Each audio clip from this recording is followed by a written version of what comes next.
They told me to choose. I stood in the center of the grand conclave chamber of the Velarath. It was a room that smelled like copper and something old, something that had watched thousands of deals close over thousands of years. High Arbiter Thesivane spread his forearms wide. His gray, scaled face arranged itself into what I had been briefed was a smile. Then he said the words, "Sovereign Hail of Earth, the trial has been witnessed. The debt is registered. Choose your tribute from the honored selections." Two women stood on a raised platform to my left. I looked at them, not the way the Arbiter expected me to look, not like a man picking a prize. I looked at them the way I had been trained to look at people in dangerous rooms, carefully, completely, trying to understand what was really happening behind the surface of things. One of them was terrified. The other one was furious. Neither of them deserved to be standing on that platform. I took a slow breath. Then I said no. But I am getting ahead of myself. Let me start from the beginning, because the beginning matters. Every part of it matters. 36 hours before I stood in that chamber, I was a staff sergeant with the United Earth Expeditionary Corps. That is a very impressive title for what was, in practical terms, 17 soldiers and a borrowed ship representing the whole of humanity's presence in deep space. The year was 2089. Earth had been capable of faster-than-light travel for about 40 years, and we had spent most of that time being very careful, very quiet, and very aware that the galaxy was large and we were small. My job was diplomatic security escort, another impressive title. What it really meant was that I stood behind Ambassador Claire Voss at formal events, wore a clean uniform, and tried not to draw attention to the fact that I was deeply uncomfortable in rooms full of aliens who were several thousand years more advanced than anything I had grown up reading about. Ambassador Voss was the smartest person I had ever met. She spoke 4 alien languages without a translator. She could read a room of beings with no human facial expressions, and somehow still know exactly what they were feeling. She had spent 20 years building Earth's first real diplomatic relationships with the older civilizations of the galaxy, and she was very, very good at her job. She had been taken. I want to be precise about that word, because in Velarath culture, precision matters. She was not kidnapped. The Velarath did not consider what they had done to be illegal in any way. They had filed something called a claim of unregistered presence, which was a legal mechanism they had been using for 6,000 years. The logic went like this. Earth had sent a ship through space that the Velarath considered to be under their jurisdiction. Earth had not filed the correct transit permits. Under galactic law, which Earth had not signed, but which applied anyway, because the galaxy operates on the principle that not knowing the rules does not excuse you from them. The Velarath were entitled to detain anyone traveling through unregistered space until the appropriate fees and negotiations were settled. Collateral, they called it. Collateral of passage. I read the legal briefing 4 times on the shuttle over. Each time I finished it, I sat quietly for a moment and then read it again, hoping that the words would rearrange themselves into something that made better sense. They did not. Ambassador Voss was being held in the Velarath's holding spire. It was a beautiful building, which somehow made it worse. Black glass and slow rotating gravity fields, designed to look impressive from the outside. Our diplomatic team had been told that negotiations would take 6 to 8 standard weeks. Earth did not have that kind of time, because the Velarath had announced that collateral unclaimed after 30 days could be, in their exact legal phrasing, reallocated to market. I did not know precisely what that meant. I did not want to find out. I left a note on my bunk. It said, "Gone to get her. Back soon. Do not file the paperwork yet." Then I went in alone. The biolock grid on the holding spire's lower corridor was a masterpiece of engineering. The Velarath had been building security systems for 6 millennia, and this one showed it. It was neural-keyed and atmosphere-sensitive, designed to detect the unique biological signature of any known species and make an immediate decision about whether that being was permitted to pass. It had one flaw. It only recognized species that were already in its database. Earth was not in the database. I walked through the outer gate, and nothing happened. No alarm, no lockdown, no flashing lights. The most sophisticated security grid in this sector of space looked at me and registered absolutely nothing, because the category of human being did not exist in its system. I was invisible to it. Not because I was clever, or because I had done something impressive. Simply because no one had ever thought to add us. I found Ambassador Voss on the 14th level. She was sitting cross-legged on a gravity cushion, reading a data tablet the Velarath had provided her, because even their holding facilities came with amenities. She looked up when I came through the door. She blinked once. "Sergeant Hale," she said. "How did you get in here?" "The door did not know I existed," I said. "Can you walk?" "Of course I can walk." She stood up and smoothed her ambassador's coat with the calm efficiency of someone who had decided not to panic and was sticking to that decision. "This is extremely irregular." "Yes, ma'am." "There will be diplomatic consequences." "Yes, ma'am." I had made considerable progress in the preliminary discussions. "Yes, ma'am. The shuttle is on level 3. She looked at me for one more moment. Then she sighed, picked up nothing, left everything, and said, "Lead the way." We made it to level 9 before the guards found us. There were 17 of them, Velarath security units, each one nearly twice my size, with 4 arms and reinforced exoskeletons, and weapons that fired what the technical documents called compliance pulses. In practice, a compliance pulse felt like being hit by something very large and very fast, and the left side of my body did not work correctly for 20 minutes after one of them grazed me on the 3rd floor. I do not remember all of the next 4 minutes clearly. I remember making a series of decisions, some of which were very poor, and then slightly improved upon. I remember carrying Ambassador Voss over one shoulder through a maintenance shaft that was not built for human bodies. I remember something going wrong with the shuttle, and then, through a combination of things I cannot fully explain and would not have thought possible, going right again. I remember getting out. Every second of it was recorded by 47 different security feeds. The Velarath broadcast the footage across their legal network as documentation of the most extraordinary unauthorized extraction in their recorded history. It became, within hours, the most watched piece of footage in 6-star systems. 3 hours after I returned Ambassador Voss to our diplomatic ship, we received a formal communication from High Arbiter Thesivane. "I expected anger." I prepared for anger. I spent those 3 hours thinking about what diplomatic language might be used to describe what I had done in the most favorable possible light, and I was ready to sit through a great deal of very formal and very justified frustration. Thesivane was not angry. He was fascinated. Through our translation system, he explained something I had never heard of, a legal tradition called the Trial of Sovereign Will. It was older than the Conclave itself, older than most of their written history. The principle behind it was simple. If an outsider entered Velarath-controlled territory, challenged their authority through individual action, and succeeded, they were not treated as a criminal. They were treated as what the Velarath called a sovereign actor, a being who had demonstrated sufficient personal will to demand recognition from the Conclave itself.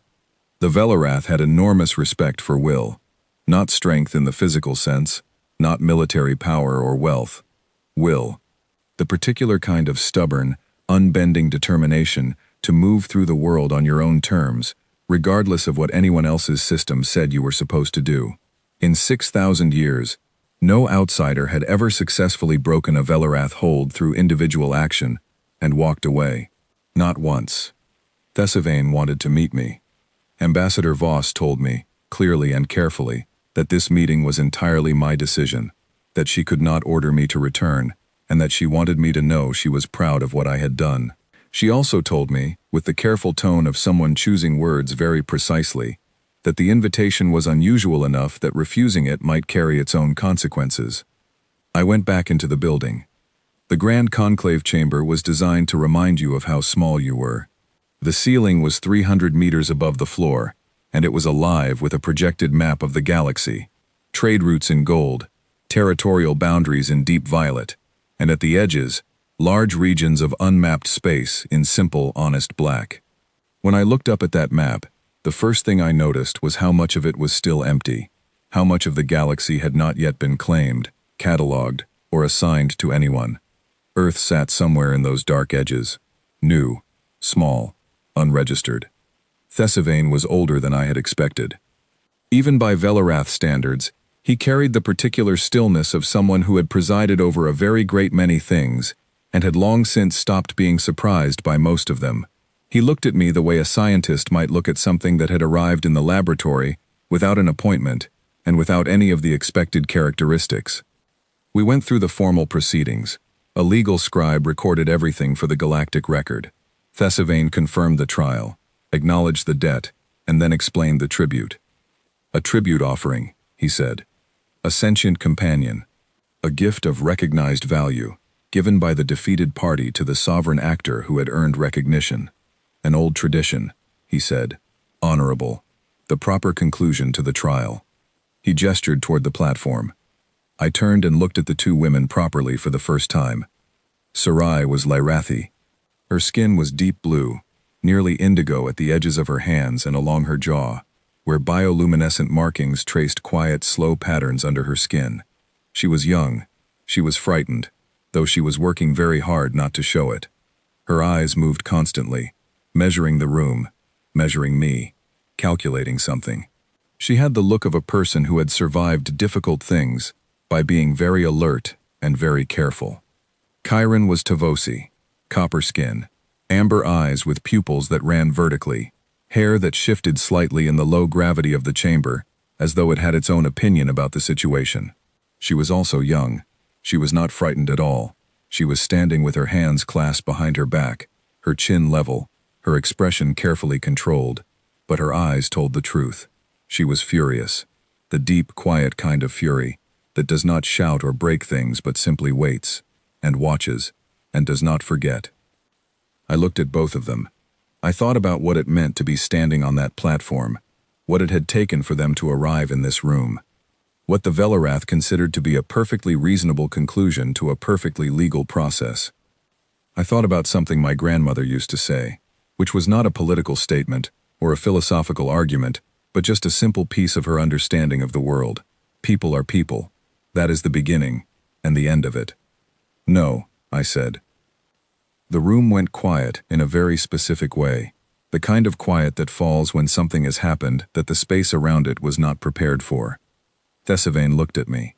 Sovereign Hail, you have not yet examined the selections. I do not need to examine them, I said. I am not choosing either of them. From the observer's gallery, a sound moved through the crowd like wind through tall grass. Agitation. Confusion. The particular unease of people who have watched the same procedure 10,000 times and have just seen it break. Thesivane was quiet for a moment. He was genuinely thinking. I could see it in the way his four eyes moved, each one independently, the way they did when a Velarath was processing something unexpected. The trial of sovereign will requires a tribute claim, he said at last. It is not a preference. It is a legal obligation of the conclave. Understood, I said. I am making a tribute claim. I turned to the scribe. Is the galactic record still open? The scribe looked at Thesivane. Thesivane, after a silence that lasted long enough that I counted my own heartbeats, gave a single small nod. Yes, the scribe said. The record is open. Good. I straightened. I am Marcus Hale, Staff Sergeant of the United Earth Expeditionary Corps, designated sovereign actor under the trial of sovereign will. I am invoking my tribute claim. I am claiming the freedom of both individuals on that platform as my singular tribute. Full release, on the galactic record, permanent and complete. The silence that followed was of a different kind entirely. Then the chamber came apart. What happened next took 45 minutes.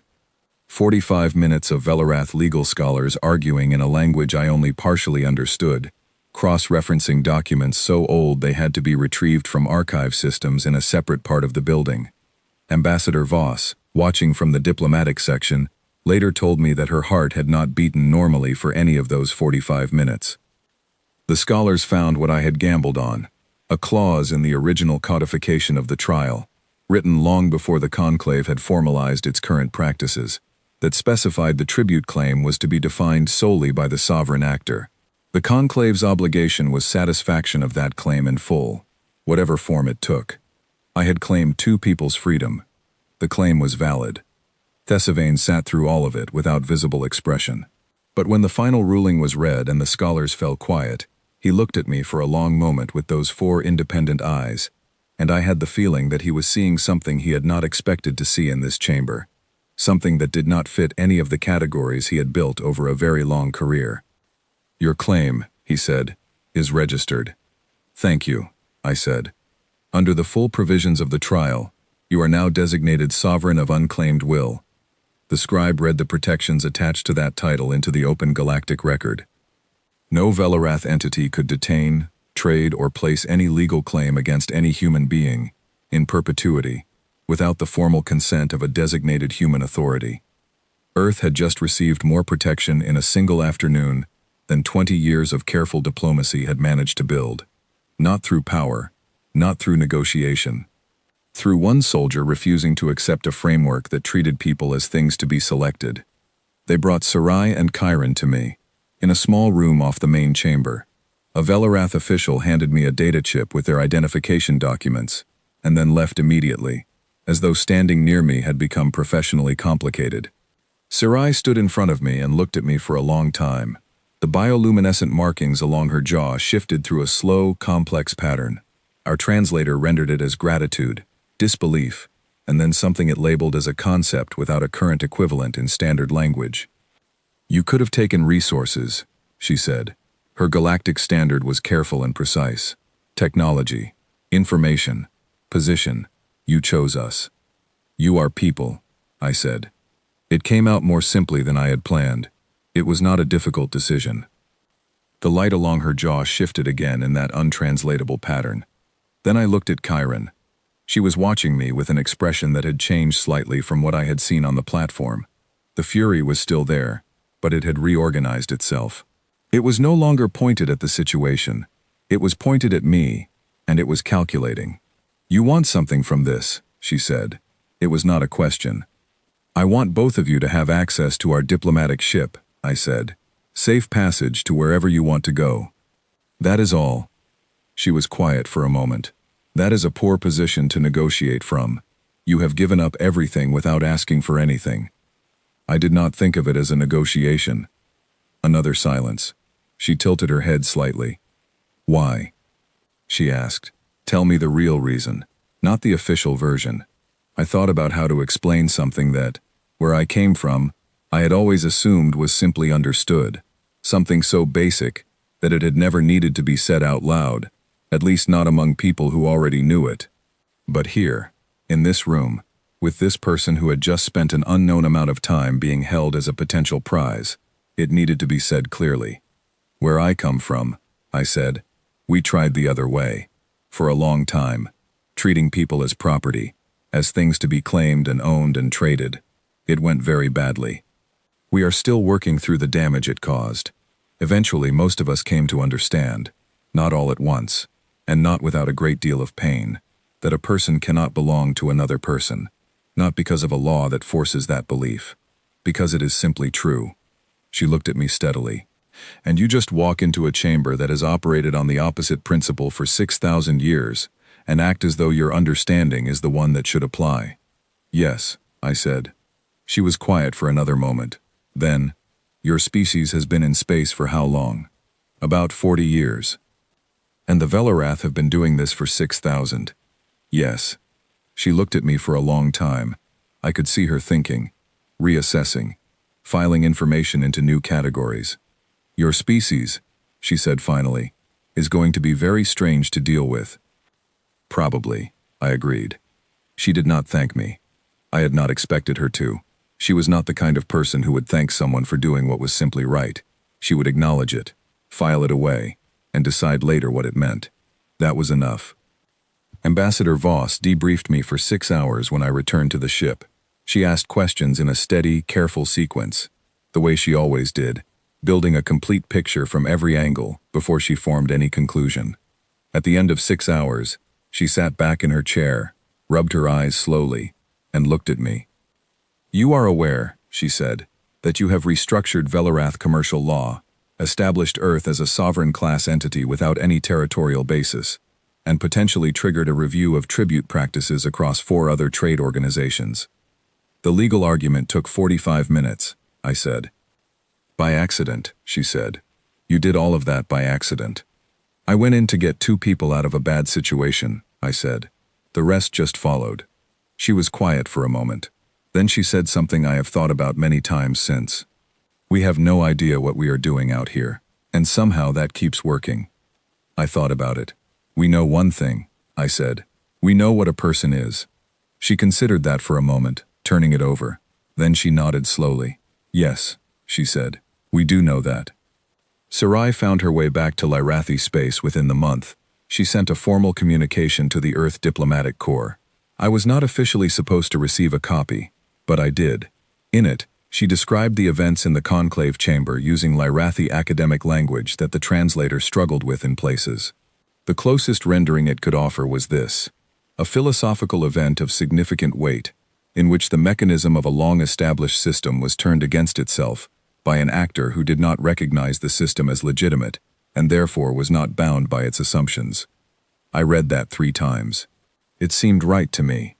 Chiron joined an independent transit crew working the unmapped sectors, the dark edges of the galactic map, the places the gold trade lines had not yet reached. 8 months later, I received a short message from her. No greeting, no signature, just one sentence in galactic standard. You were right about one thing. The explanation was not complicated. I kept that message. The Velarath still operate.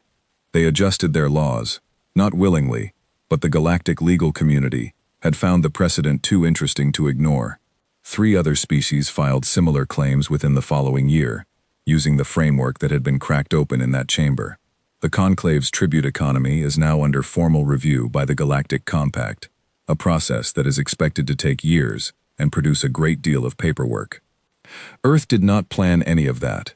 Earth did not organize a campaign or build a coalition or spend years carefully positioning itself for that moment. One person walked into a room where a 6,000-year-old system said, "Choose." And he looked at 2 people waiting to find out if they were going to be treated as people, and he said no, and he meant it, and the system's own rules gave him exactly enough leverage to make it matter. That was all it took. I have thought about why, many times since then. I have tried to understand what it was about that moment that worked, when so many larger and more deliberate efforts had failed to change anything about the way the Velarath operated. I keep coming back to the same answer. The Velarath had built a system so old and so large and so thoroughly assumed to be correct that no one inside it had ever thought to question the most basic thing about it. They had 6,000 years of practice. They knew every law, every clause, every mechanism. They had argued every edge case and refined every procedure. But they had never had to answer the question underneath all of it. The question that does not require any law or any procedure or any 6,000 years of practice. The question that a person can ask from the very first moment they understand what another person is. We had 45 seconds. I think we won!